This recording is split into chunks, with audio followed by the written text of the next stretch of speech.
Hey guys, Footy Manager TV here. Welcome to episode number 12 of my FC Barcelona FIFA 16 Career Mode series, and today we have the final game in the Champions League group stage against Shakhtar. It is away from home, but also it is a must-win game. We can still fight for top position in the league. Very important. And again, I know I haven't been uploading this series or just my FIFA 16 Career Mode videos too regularly, but good news, I'm going to be working on all my videos more often. I'm basically just going to devote more time to making videos, as simple as that, and hopefully that will be good. More videos for you guys, and I actually will be starting a new FM16 series.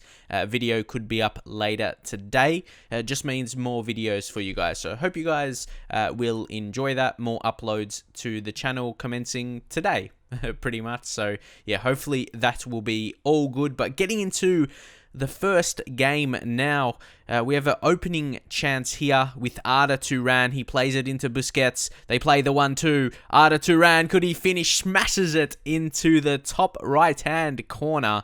And that was a very, very good finish. The goalkeeper is never getting to that, as you can see, combining with Busquets. Really like Busquets. Doesn't score too many goals, but he creates a few. He gets forward more than you would expect he would, to be honest. Like, yeah, I don't expect him to get in those attacking positions. I expect him to stay back more than he does.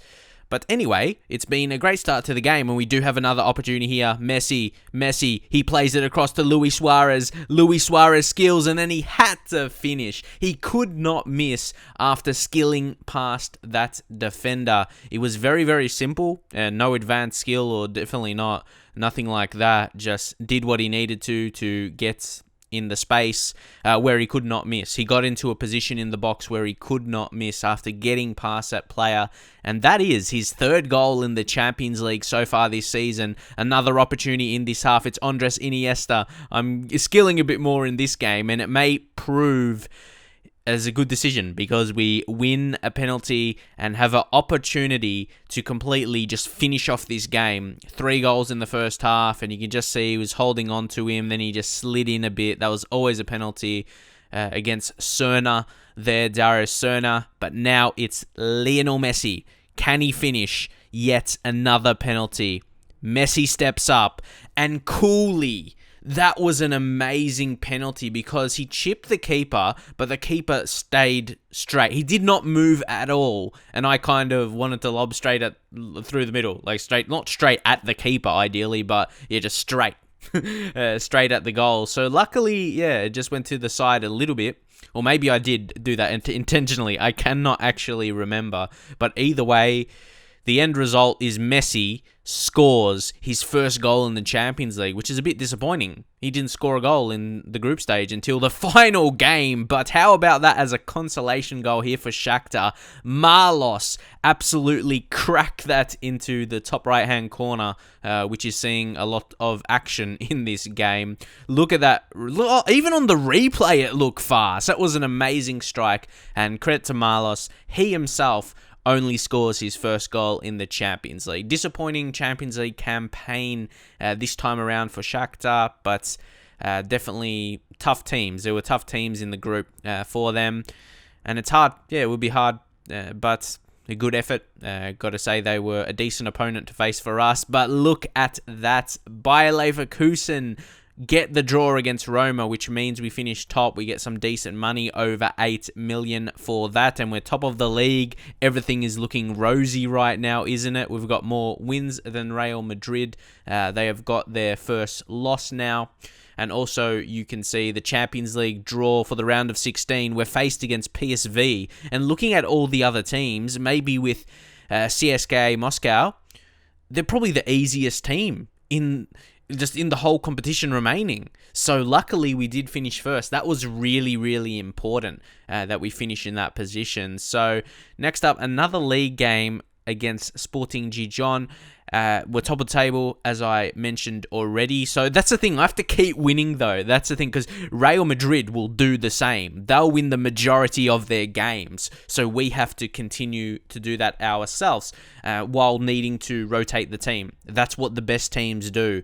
Teams that have a good squad, not just a best starting 11 or just a few best players. You need a strong squad. So Williams is going to come on, one of the signings I made this season. When I talk about signings, you know I do have a lot of money with Barcelona. I wouldn't say I made like a big money signing in this first season. Like I went in with the squad, but from now, following seasons, I think I'll be realistic and make one big signing every season. I think Barcelona do that most of the time, like a really big signing, not these like Williams kind of players that I sign, Oliver Torres, not those kind of players, like a big name, like a Suarez or a Neymar, something like that. So leave in your comments if you think that is a good idea. And look, Halilovic is playing. I thought players on loan are not allowed to play against their parent clubs, but in FIFA they can, and it contributes to the goal. Not the best defending from myself. I was almost a bit sidetracked from that Halilovic was playing in this game. It's in theory, it's good that he's playing games. He's part of the first team, so he should come back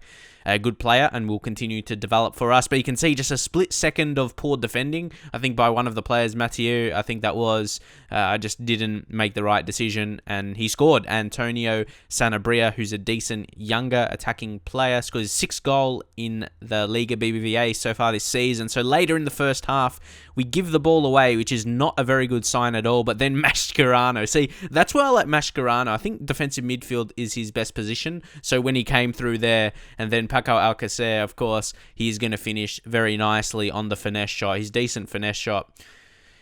He's definitely got a decent finesse on him. But yeah, like Mascherano, you just saw him flourish, just going through the middle and winning the ball back there. So even when I do playing him at centre-back, that's when he does his best. When he can win the ball on the ground, not in the air. He's not that good in the air, but yeah, on the ground is where he flourishes, winning those challenges. So he's still a great player, don't get me wrong. Even though, yeah, he has his own problems about not paying tax. That's a completely different problem. But anyway, yeah, he's still decent defending, intercepting and winning the ball back. And we do score once more. And unexpectedly, maybe it shouldn't be unexpected for Messi, but you don't expect him to rise and win the header in the box with all these men in there as well against a tall defender. That just shows you that Lionel Messi can do anything and you should never doubt him. 8 goals in the league now. He's doing really, really well, stepping up. Maybe a few episodes ago, yeah, you didn't think he was scoring too much, get him more involved, and well, he's doing that now. Rafinha wins the ball in midfield to Alcacer, has 2 options to play it to, plays it to Williams. Williams, he's another one on the finesse, and then finishes with the celebration for the header to get the ball away. How about that as well? But of course, we were leading, they were chasing the game, so they're trying to get men forward. They didn't have many back.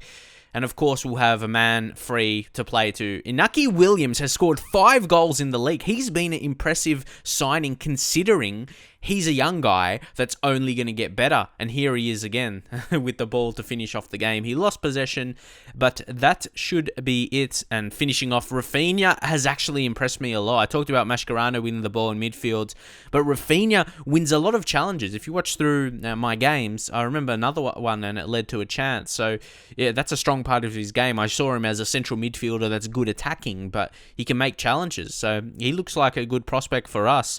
Like, I call him a prospect. He's still part of the first team, but compared to the other guys, a bit more experience, like Busquets and Iniesta in the midfield, Rafinha looks very impressive. So adding Neymar once more into the training sessions, you know I want to work on his passing, the vision and short passing. It's going to take a while because he's already a good player, but I feel as though that's what we need to improve for him to become a better player and make more of an impact. And now we've got some monthly scouting updates. First one here is from Brazil. Unfortunately, we don't get a high maximum potential of 94. We have a few guys that are almost there, so we're going to leave it for another month, and sometimes they can come back decent, like Andres Ferraras here. He's one guy who was there for 2 months. And we actually get a few Spanish lads through here, which should be good for us. Again, One in Sewer. You can't get too excited because I've gotten these guys before. 94 maximum potential, maybe minimum of 73, and they just eventually shorten down in their maximum potential, and I end up releasing them if it's like low 80s maximum potential or something like that. So going into this game, I was pretty excited. Sergio Busquets is basically 100% fit, so from now on, I'll have to go into the squad and put him back in that defensive midfield position. But we've got a strong team here, very strong. You see 20 minutes in here. I actually paused the game because someone came into my room and was talking to me, so unfortunately I had to pause at a really not the best time. It wasn't the best timing for that, so I'm still going to say it's probably my fault for conceding, but it wasn't 100% my fault, I'll say, because I paused the game, and when I was back on the game, when I just pressed back to continue, obviously, they suddenly had an opportunity pretty much. That's why I probably lost the ball out of Turan, because I didn't react quick enough. I was like, oh yeah, we're in defense, I got to get rid of it quickly. And then suddenly, Alfred and Dai had an opportunity, smashed it into the back of the net, nothing taking away from their goal as well. That was a really good goal. 100%. I just wasn't too alive to it. But how about that? Dani Alves almost right away after conceding, getting forward and winning the corner. He did really well to skill pass. He's got decent skills for a fullback, to be honest. But we wasted that corner and they're able to clear. They just smash it out of there to make sure they clear that opportunity for us. So Dani Alves, again, this time finds Messi. Messi cuts in. Can he smash it? But their goalkeeper makes an important save. You would have had your money on Lionel Messi to score from there and had that power in it. Maybe it was a good height for the goalkeeper. It was kind of straight at him at the same time. Maybe I should have finessed it, go far post. But again, it's split-second decision. I would have expected Messi to finish, but now he takes the corner opportunity, but the goalkeeper comes out again, is punching it away, and Jose Gaya strikes one. And the goalkeeper, once more, he's having a hell of a game. He's making some important saves, and Messi tried to skill pass there, but unfortunately, just before halftime there, he was in fact offside. So heading into the second half now, Neymar's on the ball. He tries to get past, hits it. Unfortunately, Didier Digard got in the way, but we do win another corner. Can we do something with it this time? No. Falls to Gaya again. He strikes, and Vargas gets in the way. We're throwing everything at them here. They're just defending well, Betis. They've got Van der Vaart in their team as well, so experienced player, quality player in the team. Obviously getting a bit older, will get slower, but he's still got that technical ability and experience. You won't lose that, or he definitely wouldn't lose that. But here, Bartra, we go for another opportunity. This time it's Neymar once more, and unfortunately there was just too many men. There was about 3 defenders surrounding him, and he couldn't quite get past. And even see Montoya as well from us. But Neymar wasn't giving up. Neymar wanted to fight for that. Who cares if you're an attacking player against a defensive player? Maybe a weaker player against a stronger player. He had the will and the want to win it back. And now it's resulted in Gaya getting forward because Neymar was trying to get the ball back, and he wins a free kick. They're doing their all. My players in this game, we're not getting the reward for it on the scoreboard, but that piece of play showcased it with Neymar just running after the ball, trying to win the ball back. But we are going to give the free kick to Suarez, probably the best option from this position. Luis Suarez! He goes so close, and it comes off the post. So close that was. Look at the replay. Got it over the wall, and what a save by the post, unfortunately. And now, another thing that's unfortunate, we got to 15 minutes left in the game, so that's when they start running to the corner flag. But they did get in the cross here, PK.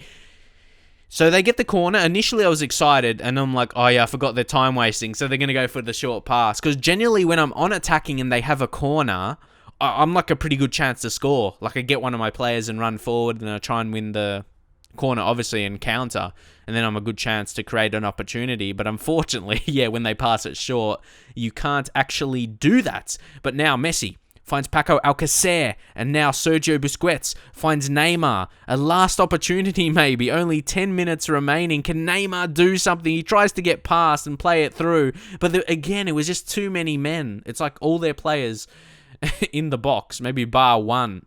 So as you can see there, heading into injury time, it doesn't look very likely.